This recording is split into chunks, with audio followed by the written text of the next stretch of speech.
Hey, everybody, welcome back to Southern Crimes, where the more twists and turns a crime happens, the more fascinating it is to us.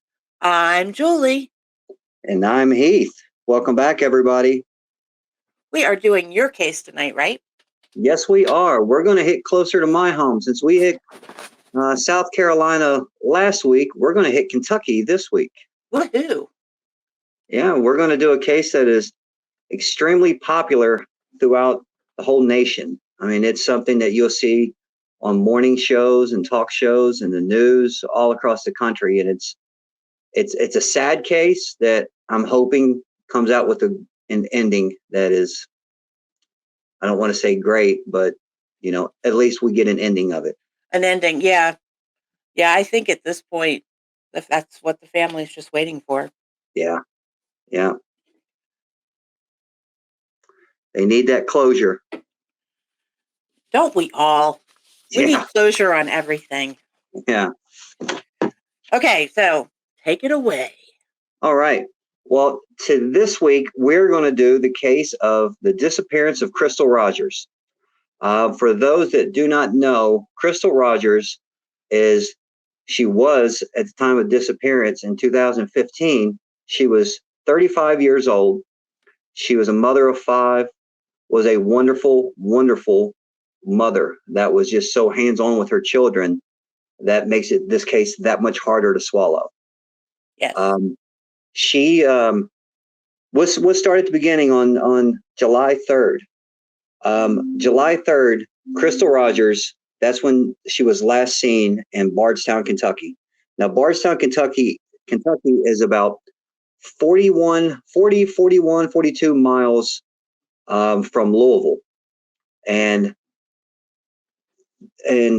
Bardstown is a very small little town. It's got a population of like 14,000 people, I think. It's a small, quiet, beautiful little town. In 2012, it was voted most beautiful small town in America. Wow. But, when you hear us talk about Bardstown itself, for it to be a beautiful small town, we know all small towns have their own myths and legends and crimes, just like everywhere else in the world. But this one, like I said, hits closer to home for me because it's, 40 minutes from my house. Right. And, that's it just sucks and does. But we'll get started on it. Like I said, Crystal Rogers, the last time that she was seen was July 3rd of 2015. And she is the mother of 5. She has 3 girls and 2 little boys. And one of her, and at the time, her boyfriend, who they had been together for a few years, was the father of her youngest son, Eli. And his name is Brooks HOUCK. You'll hear through this case the controversy and the mystery regarding around this guy and his family and just everything that intertwines with the whole missing of Crystal Rogers. But, like I said, Crystal Rogers, she was missing July 3rd of 2015. The story from Brooks, her boyfriend, was they went to his family's farm that night and was doing farm things. Like he had to feed some animals, and they would just spend the night. It was him, Crystal, and their son Eli that they share.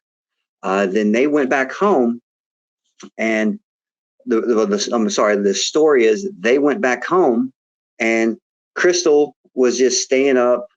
She was up for a while that night, and she was playing on her phone, and Brooke said, "Hey, honey, I'm going to bed." And he went to bed and had their son Eli with him. And then the next morning he wakes up and he says she's gone, and that her phone's gone, her car, her keys, everything is gone. She's gone, and the child Eli is still with Brooks. And from the stories that you'll hear about how hands-on of a mother Crystal was, it was so rare and so odd for Crystal not to have her kids if not all, at least some of them with her at all times. And that's kind of, where there's kids involved, that makes it that much harder to swallow. But Brooks says that he woke up the next morning and their son was beside him in the bed and the car was not in the driveway. And like I said, according to the friends, that's a very unusual thing. But yeah, I was just going to say, I'm sorry, I was just going to say, what's interesting is watching his interview. He says it wasn't that unusual at all because her and her girlfriends had these fantasy parties, and she would go out with them, and they were buying toys and everything, and it wasn't uncommon for her to be out all night. Yeah, and and then when you hear her family and her close friends talk about it, it's a complete opposite. Right. So it's just one of those who's right, who's wrong kind of deal. But I know that they say that on July 4th, like Crystal's mom got phone calls from Crystal's daughter saying, "Hey, Grandma, have you talked to Mom? I can't get a hold of her. I've texted her. She hasn't texted back." And they exchanged text and phone calls for, like 3 or 4 or 5 different times. Well, the next day, the mother, Sherry Ballard, starts getting extremely worried. That mother's intuition, that mother's feeling. Just like you, Julie, I'm sure that if you just, as a mother, you just have that gut feeling. Oh, if yes. Right or wrong. Yes. And so they kept trying to get a hold of Crystal. Nobody could hear from her. She never answered the phones. No one saw her. No one heard from her. And that went on for the whole day. And then on July 4th, the day that we're on, the family actually ran into Brooks. Well, Sherry did, the mother. And she said that she was going to go to the police department and file a missing person report. And he said, "Oh yeah, that's a good idea." And when she was talking to him, he was in his truck, and she looked in the back, and there's their son Eli. And that right there threw the red flag up to Sherry Ballard of, well, why is the baby here and Crystal's not? How we just talked about, it was very odd for her not to be with her children. Right. And, they went and they filed a police report about of Crystal, of missing. And that day they had found her car. Her car had been reported to the police, excuse me, that it was on the Bluegrass Parkway at mile marker 14. And, when the police and the family and all went there to look at it, they said that the car, she said it had a flat tire. But it wasn't flat. No one's saying that it wasn't riding on the rim, nothing like that. And when they looked in the car, the keys were still in the car, her purse was in there, and her cell phone. So that just kind of throws people for a loop of, okay, if what happened? Why is all her belongings there? Right. And she's not. Well, and the other thing, I think it was either her brother, I think it was her brother, said that she would not have stopped on a deserted part of the road to the extent that she destroyed a rim driving on a fully flat tire to get to civilization again. And then there was also something about the seat. She drove with the seat laid way back and the seat was up straight. Yeah. That was like his first thing that he noticed was the way the seat was. And I guess he said that Crystal leaned back and kind of put her left leg almost up on the door and onto the dashboard. It was kind of leaned back. He was completely relaxed while she was driving. And, I get it, But I think that we all know how people that we're close to drive, their driving style.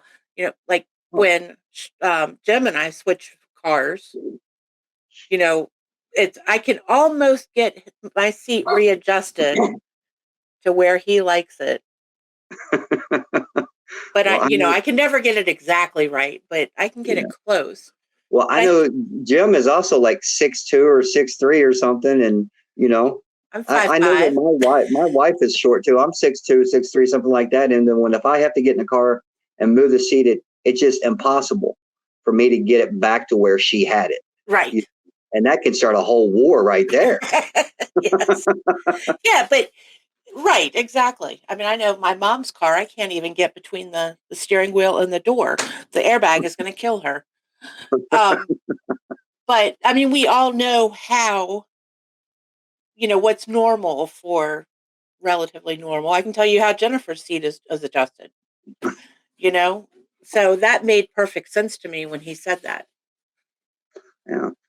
And so it went on for a few days of just them searching all around, looking for around her car. And because on the Bluegrass Parkway, it is flat land, and especially at the mile marker 14, you on the side that she had pulled off on, if you look over there, it's nothing but flat country land. And I know that had went on for a few days. And then on January 6th, they had issued a 20, yeah, there you can see the mile marker. That sign that you're seeing on your screen right now is exactly where her car was left at mile marker 14 on Bluegrass Parkway. And I know that on July 6th, it was a $25,000 reward offering any information leading to Crystal. The search party, they had search parties out for days leading up to the 6th. They had them out on the 3rd, 4th, and 5th, just everywhere. Like I said, it's a very small, tight-knit country town. Right. Everyone knows everyone. And, when something's wrong, the whole county kind of flocks to it, especially if it's a missing mother of 5. Right. And it was one of those things that you can just see, when you see pictures of the community of how there's the car, you see the car, I believe it's a Malibu, if I'm not mistaken, I think. Alumina or I was Malibu? trying to I was trying to remember. It was a Chevy. I remember that. Yeah, it's a Chevy. It's a Malibu or Alumina. I honestly cannot remember. As soon as I saw it, I went brain dead. Yeah. But Yeah.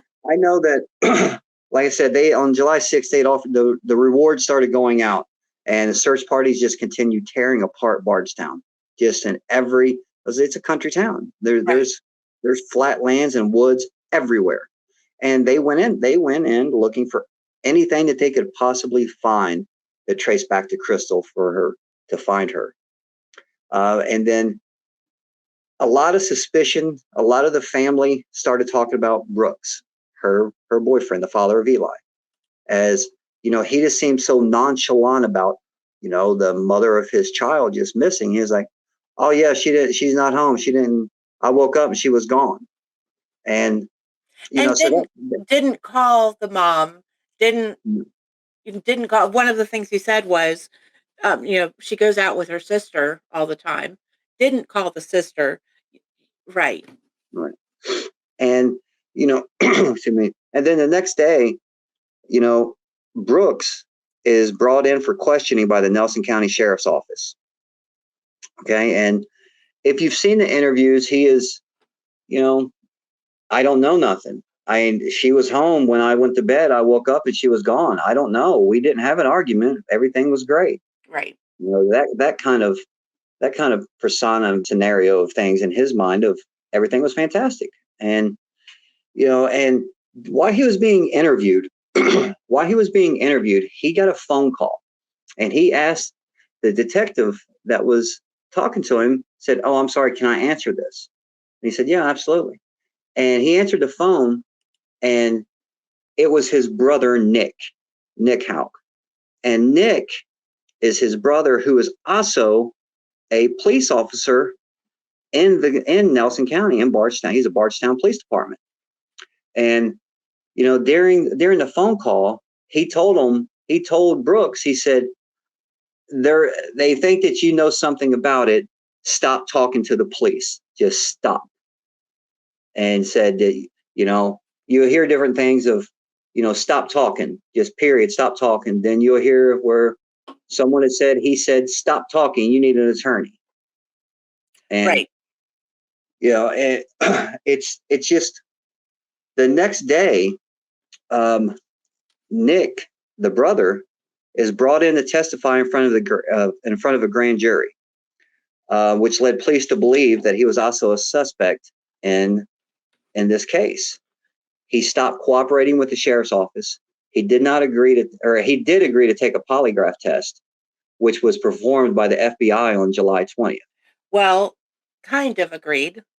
Yeah. Go ahead. No, go ahead. The chief of police said, you don't have a choice. You have Right. to take it. Yeah. And law enforcement is one of the few jobs that they can require polygraph. So anyway.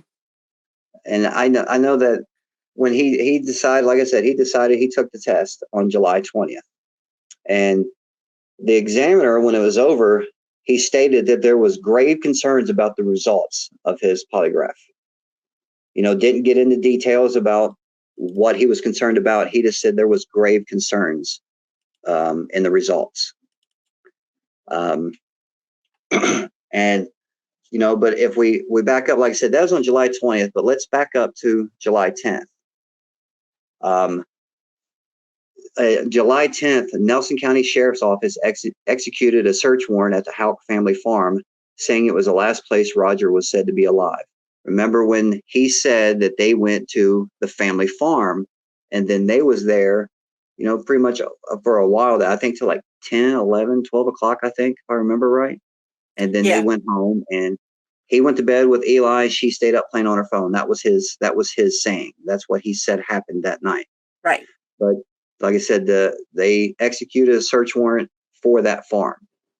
I honestly, I don't know off the top of my head. I might have it written down somewhere, but I'm not sure if they found anything. I honestly don't remember them saying that they had anything that kind of threw them off. I don't think I read anything anywhere that they found anything at that point. Yeah. And then if we go to July 15th, the detectives told Nick that they had found bodily fluids in the trunk of his car, and said he could not explain why. And I believe that comes back to the white Buick, if I'm not mistaken, that we're going to talk about in a few minutes. Yeah. The white Buick, you will hear it's got another family member involved, and you'll see the weird twist to it of why. Uh-huh. And then, we pretty much skip a month, and we go to October, and the sheriff announces that Rogers has been officially presumed dead. She had been missing since July 3rd, and now we're in October, and there's still no hide or hair of her. There's no explanation. I was kind of amazed by that, because they had not found any evidence of, a lot of times when you hear that, it's because they have identified the crime scene and they found a lot of bodily fluids left behind. Too much for life. Something. And at this point, where it's only, what is that, July, August, September, so 3 months later. Yeah. And they still have really not found anything. No. So I was surprised at how quickly they made that announcement. Yeah. And then on October 16th, Nick, remember the brother of the Bardstown police officer that failed the polygraph test that was performed by the FBI, he was officially fired from the Bardstown Police Department, and Brooks was officially named a suspect. Brooks, and the crazy thing about all this that I know I don't think I've mentioned it all. Years before, Brooks had actually ran for sheriff of Bardstown. He didn't win, but he ran. And well, even crazier than that was Crystal's aunt disappearing Yeah. She had been a missing person long before. Yeah, that was Excuse me. that was 1979. That Crystal's aunt, Sharon Ballard, disappeared. She was 19 years old, 7.5 months pregnant. In 1982, her body was found. Right. And then her husband, Eddie Barnes, was convicted for her murder. Yeah, and I read that it was them finding the fetus with her that led to Kentucky having the feticide charge for it to become a crime. Yeah. You know what I mean. I know exactly what you mean. Oh, Lord. Okay. Sorry. Also in October, a private investigator was hired to look into the disappearance as well. He found that a white Buick had been seen on the HOUCK family farm on the night of Crystal's disappearance. The Buick was owned by Anna Whiteside, Brooks and Dick's grandmother. The crazy thing is, okay, she had the car. It was as a proven fact that she had the car, that was her car. Well, 2 weeks after Crystal's disappearance, she sold that car. And who knows, it could have been, well, I just wanted to sell the car. There's no reasons why I want to keep it, no reasons I wanted to sell it, but she sold it. But, there's, it's just weird that you sell a car 2 weeks after someone's disappearance, and that car has also been tangled in this whole web of this case, saying that was the car that she was taken off in, that her body was in. Right. And it's, shortly after the police say something to her about it. Yeah. Yeah. And I know that the authorities issued a subpoena for her to testify in front of the grand jury. The subpoena stated the car may have been used to dispose the body, cleaned and sold in an attempt to prevent evidence from ever being discovered. She also, when she got subpoenaed, she had her attorney, and she pleaded the Fifth Amendment, which is the rights to refuse to testify. And the judge later agreed to keep any of her testimony confidential, which I don't understand. I mean, this is such a big case. There's a young lady that is missing, a mother. Why are you able to plead the Fifth on anything? Right. And when you have something like the car, or you're a suspect or anything else, I don't think you should be allowed to plead the Fifth. You should have to say what you have to say, and it be public knowledge to, possibly help find Crystal Rogers. Right. And it was just, I never understood that. When I first saw that, I was like, what? Really? I didn't even know somebody could do that. Right. But, and then on August of 2016, they got a search warrant to where they could search the residence of Anna Whiteside and Nick HOUCK. I honestly don't know what was found there. I don't know if that's part of the pleading the Fifth. They're not allowed to say anything. I don't know. I honestly don't know. Julie, have you heard if they found anything? When I was reading it, it really sounded like they were not finding anything. Nothing that they mentioned, but it makes you wonder if it's, back to that whole, well, we can only process 10 things. Yeah, that was the craziest thing I've ever seen in my life. I watched the documentary, and Julie, I know you watched it as well. And it's something that I never heard of. And when they did this documentary, the anchor that was hosting this documentary, that was in charge of the investigation and interviewing people and all that, she brought in a retired detective, and he was a detective for 20 or 30 years.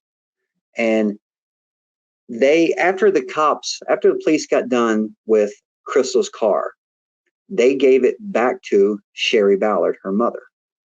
And when the when the investigator that the TV host had brought in to help with the documentary and have an extra set of eyes on it, he said it was completely full. Like if you see this documentary, you see the pictures of it, is completely full of bottles and just anything that could possibly have a fingerprint on is in that car. And according to him, it's a state law. And I don't know if it's a state law in every state or if it was just in Kentucky, that police officers can only take 10 items to have turned into evidence to have it processed. That's a Kentucky thing. Yeah, it has to That be. doesn't happen here. I've never heard of that in my life. I call BS. I'm sorry. Yeah, I mean, when it's a missing person report, a murder, I mean, anything, I know that I would want anything that I can get my hands on. If I'm a detective or a cop or whatever, I want to be able to have everything in my hands and have that processed, because it could be a gum wrapper, it could be anything. And you can see that car is completely full of everything.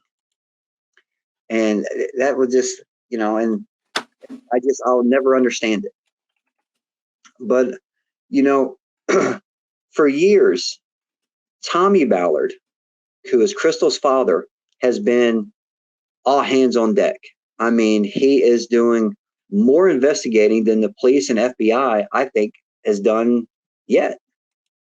And he was just nonstop. His whole world revolved around, where's my daughter? He had so many files that he kept in a box at his house that had videotapes, surveillance cameras, witness statements of when or who may have seen Crystal that day, everything. And he, from what they say, he was getting close. He felt like he was getting closer and closer every day to possibly finding out where or what happened to his daughter. And, as a father, I know God couldn't stop me to find my daughter if she was missing. And, and that's the way that Tommy Ballard was. He was the same way. And the twist to this is, again, this is a small town. And on November 19th of 2016, Tommy Ballard went hunting with his grandson, his 12-year-old grandson, and his son, Casey. If you remember, Julie was talking a few moments ago about Crystal's brother that was talking about how she wouldn't pull over somewhere and how her seat had to be reclined a certain way. I believe his name is Casey, I believe. But Casey, his son, Tommy Ballard, and his grandson, which was one of Crystal's children, they decided to go hunting on their own family, the Ballard family property. Oh, holy crap. What? I am, you guys are messed up. What? Okay, there's this, I'm sorry. I looked up the stuff, the Kentucky, I'm in the Kentucky Crime Lab collection guide.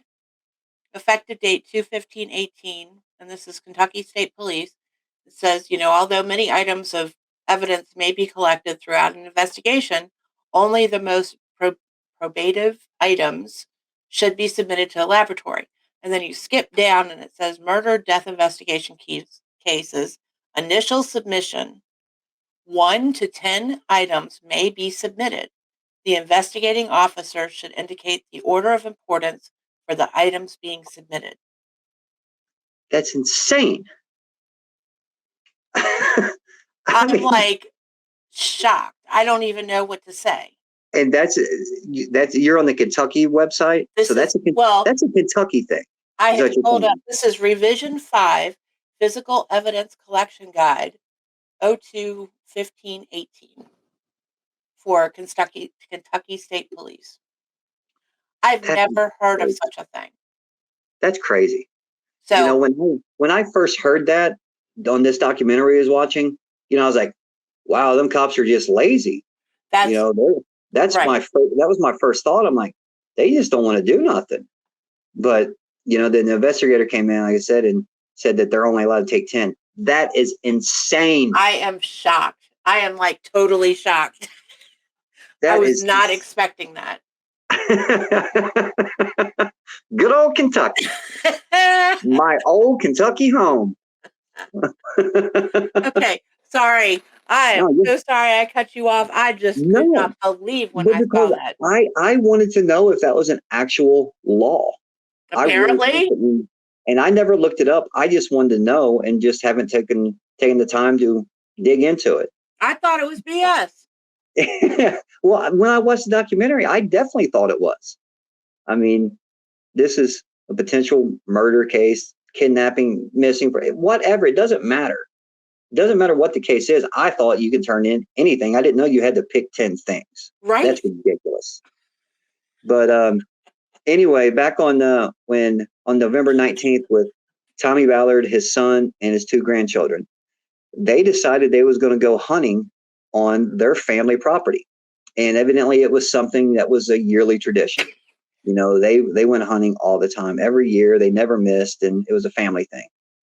Well, Tommy Ballard and his grandson are side by side, and Casey and his son are on another part of the farm. Oh, and his grandson was 12 years old. Yes, 12, yes. And his grandson called his dad, and his dad is Casey, and said, "Grandpa's been shot." And he was like, "What?" And so they ran over to him, and Tommy Ballard was shot once in the chest. And if you look at the angles of how this field is so close to the Bluegrass Parkway, there's a million different scenarios that can be run through. But when they was doing this documentary, they brought in he was a retired ATF detective, alcohol, tobacco, and firearms. And he walked on that field with them, and they was trying to find out, where could someone sit? Where could someone be to shoot Tommy Ballard? And when you see the pictures of it, it is a complete line of trees and bushes just all the way down the side of the road. Well, they walked over to this little part, and there was branches that had been sawed completely off, and you could tell they're clean cut. There's not, if you go up and you break a branch, it's not a straight clean cut. Well, it was a hole, like a little, almost like a cubby hole. And the ATF detective said, well, this is where he was shot from, because of the angle where his body was, and just how, like I said, how the tree line was. And, I always said, okay, well, did he get shot and killed because he was way too close? He was getting too close to the end of finding out a lot of answers that the cops haven't. And that to this day, that is still one of those big questions. What the hell happened to Tommy Ballard? Who shot Tommy Ballard? And, they ruled it out. They ruled suicide. And like I said, they was hunting. So they had guns. His grandson was cleared, and they said that his grandson was cleared, and that Tommy Ballard did not commit suicide, that neither one of those guns had been shot. They ran the reports and the ballistics on those guns, and neither one of them had been fired. And it just, again, is it because he was starting to gain ground? Well, right. He talked to the press all the time. He had signs up. That's, I've got the picture of the back of his truck up there at the crime scene of his shooting, with it all taped off. He was just about to do something. I'm trying to remember what. God, I love my brain. I got papers scattered all around me, and I couldn't tell you what any of them's meaning right now. I mean, they're just white pieces of paper with black writing on right now to me. I can't understand what I'm reading. I got to do this all off mine. But I know that they didn't give up, even with Tommy being killed. He was, like I said, he was hands on. He was the lead detective without a badge. He was everywhere. And a journalist doing the story on several crimes in Bardstown came to interview Sherry Ballard, and that's when she turned over the whole big box of evidence that Tommy Ballard had been collecting over the past few years. Yeah, that box was Crystal. huge. Yeah, I mean, And like I said, any father, any mother, any parent or anybody close to somebody like that, they can't be stopped, and they shouldn't stop. If the cops can't get an answer, I know that a family member is going to give it everything they have. Right.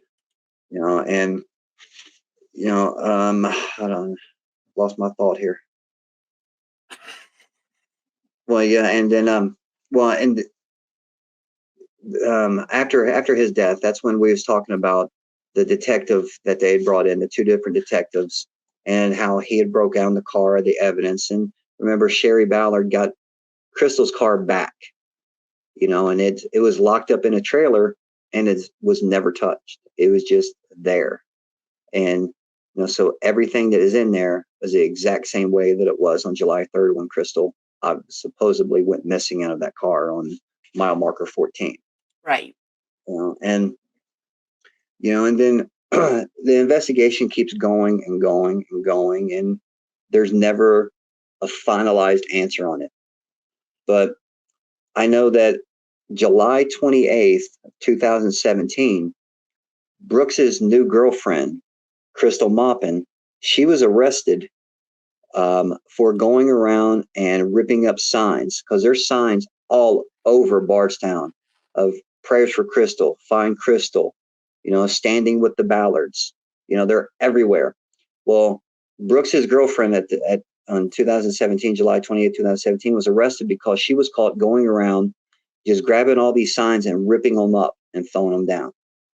And I just don't get it. I mean, that just takes, to me, pardon my French, that's just a cold-hearted bitch. She is a cold-hearted bitch for doing that. And if she does know something and was trying to protect him, that's a damn stupid way to do it, because all you did was get everything pointed back at y'all. Yeah. And I'm never saying, that if a couple ends, a marriage ends by death of one of the spouses, I'm not saying that a person doesn't move on. I'm not saying that at all. But this was, 2 years later, and his child's mother is missing, and he's all in investigations and everything else. I know, me personally, if that was me and my wife was missing, I'm not looking for another girlfriend. I mean, I'm not saying that that everyone's the same, but I don't get it, and for I don't know. I mean, you said at the beginning of that 2 years. I don't know how long. I think that when you see somebody that starts a new relationship within a few months, it's suspicious. oh But yeah. I think once you go past 6 months, and at that point the cops have already declared her dead or presumed dead. You can only be declared dead by a court. But presumed dead. So I can see, I don't know. Well, and then I don't know how long they had been dating before January 20 or July 28th. His Brooks and his new girlfriend. I don't know. Right. Yeah. I don't know if that was their first day together, or they've been together for a year. Yeah. But I just know that, me personally, my emotions don't work like that. Me too. And Yeah. If something happened to Jim, then I just don't come to my house. Yeah, I know my wife is my world. Right. And like I said a few minutes ago, if something happened to my wife and she was missing, God could not stop me from looking. Exactly. It was just how it is. And, I know every relationship's not like that, but, my eyes, it should be, and I agree with you. I know that like you just said, that you would do the same thing. I know you and Jim's been married, 30 years? Yep. And if Jim come up missing, you would be destroying Georgia to find him. Yep. And even if he was trying to hide from me, I'd find his ass. told you to stay locked up in the basement. What are you doing? How'd he get that chain off his ankle? I'll never figure it out. But, but again, like she was arrested, and I honestly don't know. I never did find out what happened. I know she was arrested, and I'm sure that she just got a fine and maybe a probation. It's not something that is jail time. She got, you know, destruction of property, was her charge. Right. So it's not something that's going to put her in, federal prison for life. I'm sure it's just a misdemeanor or a fine, if anything. Yeah, sadly, you can't arrest somebody for just being a bitch. So. Yeah, I know, right? Man, I would have a lot of warrants out for people. And then Brooks HOUCK was arrested and went to trial. Yeah. For suspicions of him stealing pallets of what are the things on your roof? Shingles. Yeah. Over the course of several days. But he was found not guilty. He was acquitted. Yeah, and he was in that case with him. He was facing 4 felony counts. He had 4 felony counts against him of theft, and was facing 20 years in prison. And then in 2019, he was acquitted. And all I can think was, Lowe's has cameras. Oh God, yeah. So I would assume that was how they got after him to begin with. And if they did have video of him, how did he get off? Yeah. I know that his little right-hand man, let me grab my paper here. Danny? He had a worker. Yeah, Danny. God, what was his name? What's his face? Oh my God. I told you I got papers scattered everywhere right now. I'm looking too. Danny. There's so many names. Yeah. Danny Singleton. Yeah. Yeah, as soon as you said that, I found it. Of course, see? But he faced 38 counts of perjury for lying to detectives. Right. I saw that. And he worked for Brooks. Brooks was a big real estate guy. He's a big real estate guy in Bardstown. He owns a bunch of properties. He's a landlord, and he builds houses and sells houses and rents them, does all kinds of stuff. But his right-hand man, Danny Singleton, was arrested and had 38 counts of perjury for lying to detectives. I think he did 6 months in jail. He did 6 months in jail and then was released. And I don't think that was the end of it. I'm pretty sure that was the end of his case. He did 6 months in jail, and that's it. So again, going back, if they have enough information to charge and get a jury back on all of those perjury cases, how do they not have any info on Brooks? Yeah, and I just now found he pleaded guilty. Danny Singleton pleaded guilty and was released after being in jail for 6 months. Okay, so he pled guilty to lying under oath in regards to the Crystal Rogers case. Well, what did he lie about? I mean, what did they ask? I've never seen anything about it. They just said that he lied under oath. Okay, doesn't that help the investigators at some point if they ask him, where's Crystal? And he says, I don't know. And he's lying. Shouldn't they dig in a little bit deeper? You would think. You would think that they would ask a lot more questions, but he did 6 months and pled guilty and was released. The 2 questions that Nick HOUCK failed on the polygraph were, do you know where Crystal is? And do you know what happened to Crystal? Yeah. No, I didn't have another thought. I don't know why I said them. Go ahead. Well, it's just, okay, he failed those 2 questions. The biggest questions in this case, period, and he fails them, and there's nothing, there's no repercussions, there's no, Well, well, he you lost better his come off job. you better come off your lying ass and come on with it. He lost his job. Yeah, I mean, but still, right. yeah, I mean, there should be more into it than like, okay, you know where she's at? All right, well, you're fired. Have a good day. Right. That's it. That's it. Right. You know, she's been missing for years, and that's it. Well, And I'm hoping. Okay. Well, first, before we go to what I'm hoping about, the police officer that was killed. It was around the same time as all of this stuff going on. Does he have any tie-in to the case? I don't think so. I couldn't find anything that really stood out. Yeah, I did the same thing. But I So, couldn't. I just thought it was just a weird ass coincidence at a bad time, a bad thing at a bad time. You know, but I really haven't. There, you can see a picture of him right there.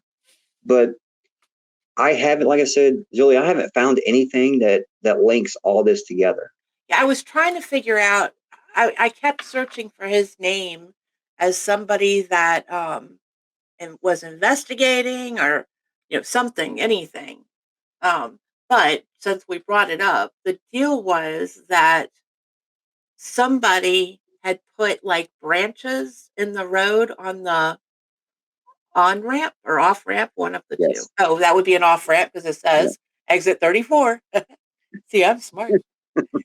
um, so that somebody would have to get out. Yeah. And it was this gentleman, dad to two adorable little boys. Oh yeah.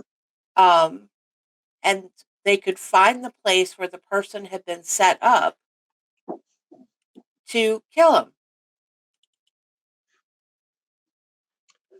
And if I'm not mistaken, I don't think they've ever found out who killed that officer either, have they? Not that I could find. I looked for something about it today. Yeah. And I know that, this made me think about something. We was talking about the white car that was owned by his grandmother that was said to be um, the vehicle that would dispose of Crystal Rogers. Right. That, during that documentary, there was a couple things. There was a jailhouse interview with an inmate that stayed anonymous, and I completely understand why. With everything else going on, why in the hell want your name out there? Look what else going on. Right.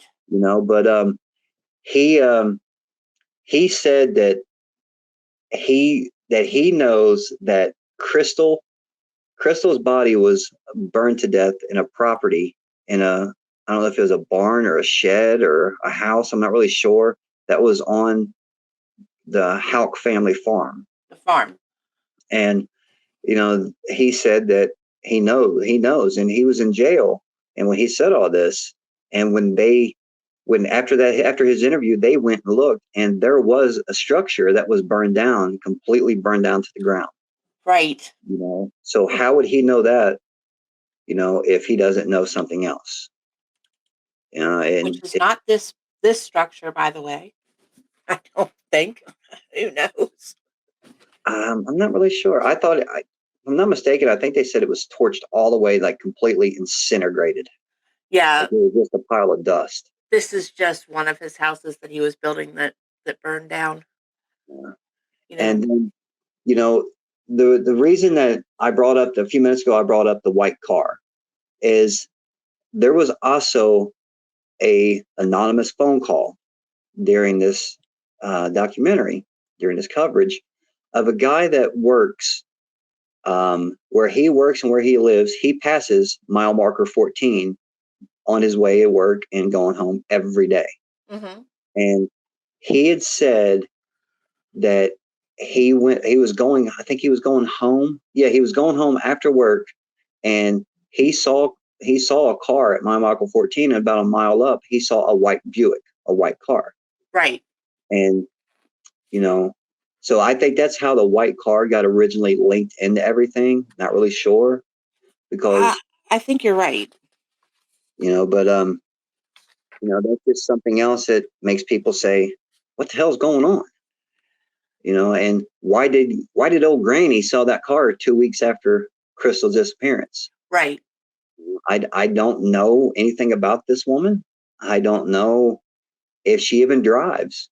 I don't know. I don't know if she had a car that was just sitting there gathering dust or if it was something she used every day. Couldn't tell you. All I know that it's been mentioned. Right. And that's when she pled the fifth. Right. That's a And little suspect. yeah. And, you know, so this case has never ended. Crystal's never been found. I know that the FBI took over. They took over. They did their first, the FBI came in and did their first search on in August of 2020. And then not a lot was said about that one. But they came back a year later in 2021 and FBI did another search of Woodlawn Springs. It's where Brooks had he had several homes that were under construction shortly after Crystal's disappearance. And now, being an ongoing investigation, they said that they cannot release really any information. You know, and I understand. You know, I get it. But they had said that they dug up some concrete, like they tore up some concrete, and that they found something of interest, of great interest. And they never have said what they found. Obviously, it's an ongoing investigation. They can't. But I wonder what they found. I mean, you know, what could it be? I mean, there's a million options and a million things, but could it be a bone? You know, I think if it was a bone, we'd have answers by now, because this was in August, and you can still, from what I know, you can still, I think, get DNA off the bone, even if Usually, it's been there for years. Well, if it's been there for years, yes. If it's burned, maybe not. Yeah. It depends if the core, which is where the marrow, the DNA comes from, the marrow, and all of that good stuff in there, is still intact, and that's where the problem comes into. Yeah, and I can't wait. I hope and pray that they get some answers and that this family, because she's been gone for what, 6 years now. Yeah. A little over 6 years. And as bad as I hate to say it, she is probably dead. Right. No, it's not like she just up and moved away and left her kids and her family and everything behind and just started a new life. I'm not saying it doesn't happen, but I don't think she did. And right. You know, I pray for the family that they get closure, especially that mom, Sharon Ballard, because I know as a parent, I couldn't imagine what that poor woman's going through. Oh my gosh. And, you know, and I know that Brooks and Crystal's son that they shared, Eli, Sherry went to court to get custody or joint custody or whatever. Right. And she was denied. And she hasn't seen Eli in years. Right. And that sucks. I mean, totally. That's just bullshit altogether. Yes. Because if he did something to Crystal, which, you know, in my unprofessional personal opinion, hell yeah, he did. Right. He's involved in this. Me too. Oh yeah. I mean, you know, that's, like I said, my personal opinion. You know, I'm not saying that he did or he didn't, but I think he did.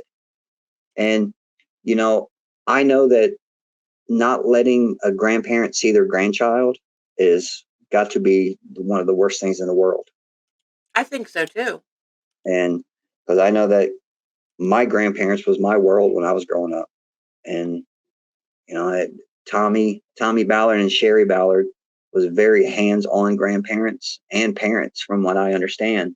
Right. So Eli, I feel sorry for him because he doesn't know where mom is, doesn't know where grandpa is or grandmother. Right. And and Bardstown, like I said, it's not a big place. It's 14,000 people, I think, is the population. And it's not a big place. I've been there a million times. And I'm sure that they cross paths more than once a week. And she can't do anything. She can't even give her grandson a hug. That's horrible. And And Brooks, you know, say what you want. I think he's a piece of shit. I agree with you. And I hope and pray that somehow this case ends, not only to get, a punishment or find out who is behind all this, put them in jail, do whatever they got to do, but this gives the mother closure in the family.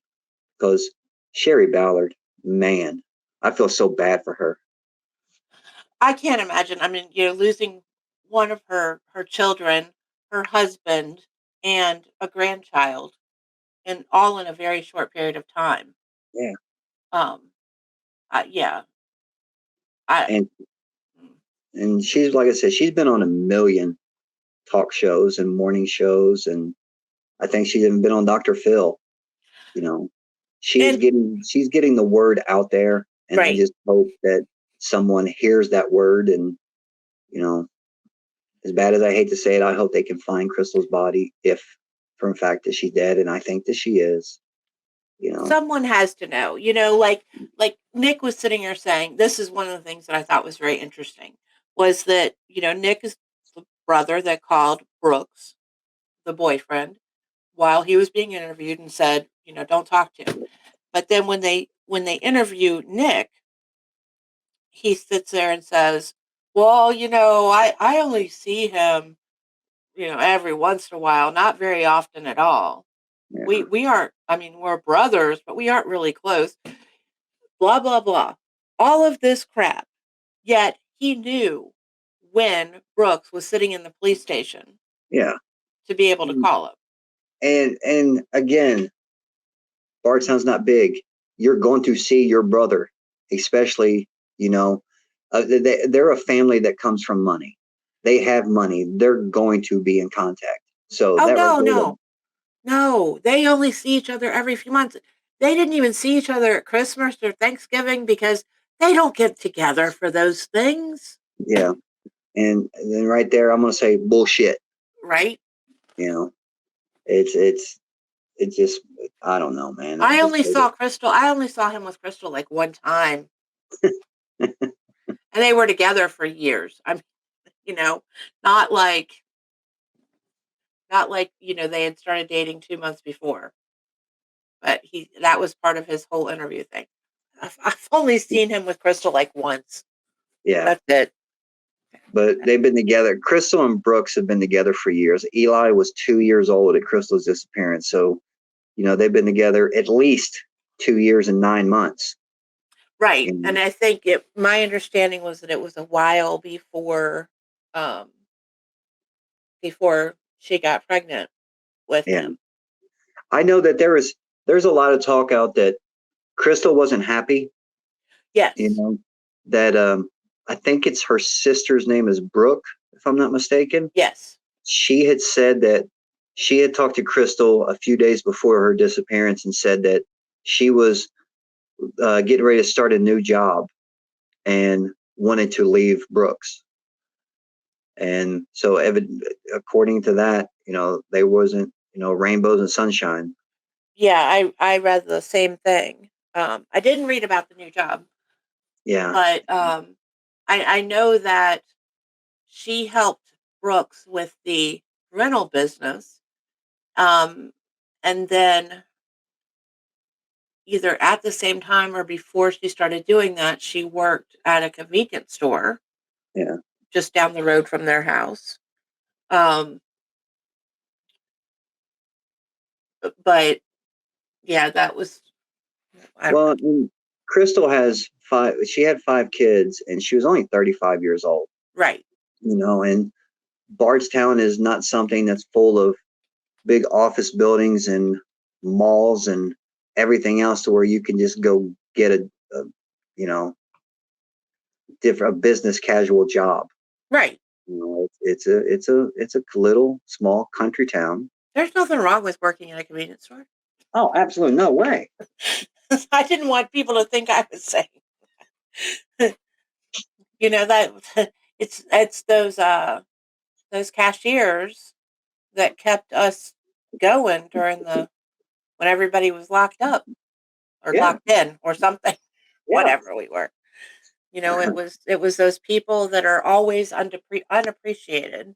Yeah, 100. I agree 100%. And I'm not dogging. I didn't mean that by any way, shape, or form of putting down, a worker.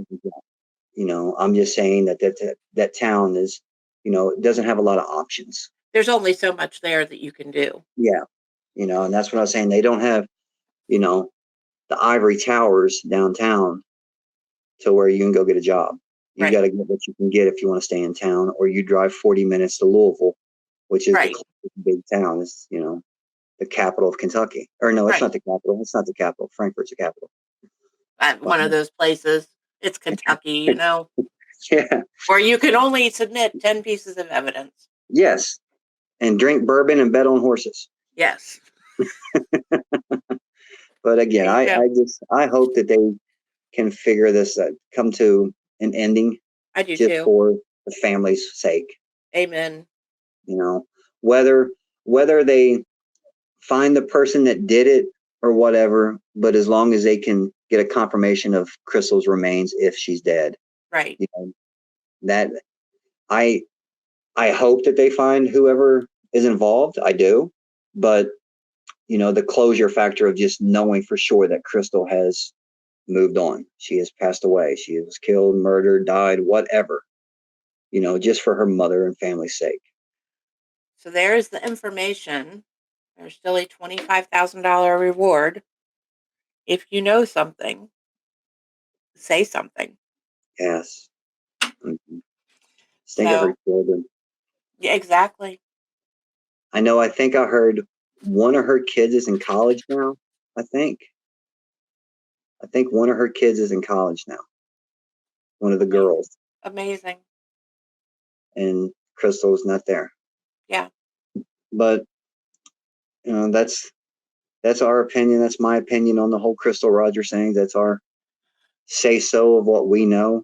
Yep. And I hope people can, relate to it and understand it from a parent or family member's point of view. Right. Exactly. Because that's what we both are. I mean, we're both just family focused, and we're both fathers, or I'm a mother, and grandparents, and yes. Yeah, and I was like I was saying with the grandparents, how bad I feel for Sherry, because I know my granddaughter is my sunshine. Yeah. I talk to her every day. She's 9 months old, but I still talk to her. She may not talk back, but she smiles and screams and does everything else. And to me, that's talking. That is amazing, and it melts my heart every time I see her big blue eyes. Yep. Okie dokie, Heath. There is so Julie, who are we doing next week? Have you decided yet? I haven't. I'm looking for the perfect one, but I haven't found it yet. But I will. I know that the Kyle Rittenhouse case, his trial starts November 1st. Right. I'm extremely interested in this case. I've been hooked on this, but I'm seeing a lot of things that was said at the beginning that is being backtracked now. So it's not something I can really talk about because I don't know what's right and what's wrong. Yeah, because you had mentioned doing that one. So I was looking into it, and I've noticed the same thing. So I'm curious where that ends up. Yeah. I don't know. I'm looking at a couple of interesting cases, and I'm not sure which one yet. I got your text message today about last week's case. Oh, did you? Great. Yes. Yeah. Awesome. Alex Murdaugh was denied bail. Denied bail. Good. Denied bail, and they have ordered a psych evaluation. Yeah. And then his lawyer said, "Judge, does that mean that you're wondering if he's competent to stand trial?" And the judge said, "No." I love it. I am so hooked on that case. I can't wait to see how that turns out. Oh, man. But I'm so glad he got denied and his little ass gets to sit there in jail for a while. Yes. Yes. I know that I seen him today in the court hearing, and he's lost a lot of weight, and he has aged a whole lot. A whole lot. And that's been what, 3, 4, 5 months. Yeah. He looks 10 years older. Yep. And he's lost. I'd say he's lost a good 35, 40 pounds. Yep. Easy. Yeah. So the stress is getting to him. Good. Just a little bit. Well, yeah, I mean, that one is definitely going to have an update at some point, and I hope one day that we can update the Crystal Rogers case. Yes. But I'm looking for really crazy, like this one, and the Alex Murdaugh case. Yeah. Just that. Those are those they fascinate me. So the main reason I picked this case this week was because it's so close to me. So it's in my, you had South Carolina last month, which was your stomping ground. Right. And Bardstown is 40 minutes, 45 minutes from my driveway. Right. And it just, I wanted to touch base on that one, and there's a lot of stuff. There's information have kind of died down on it since FBI this past August. Well, it's only 2 months, but it went a good year and a half without a word being said. Right. Investigation wise. Right. And, there's why, I probably had a lot of gaps in it, but I just tried to fill in the holes as much as possible.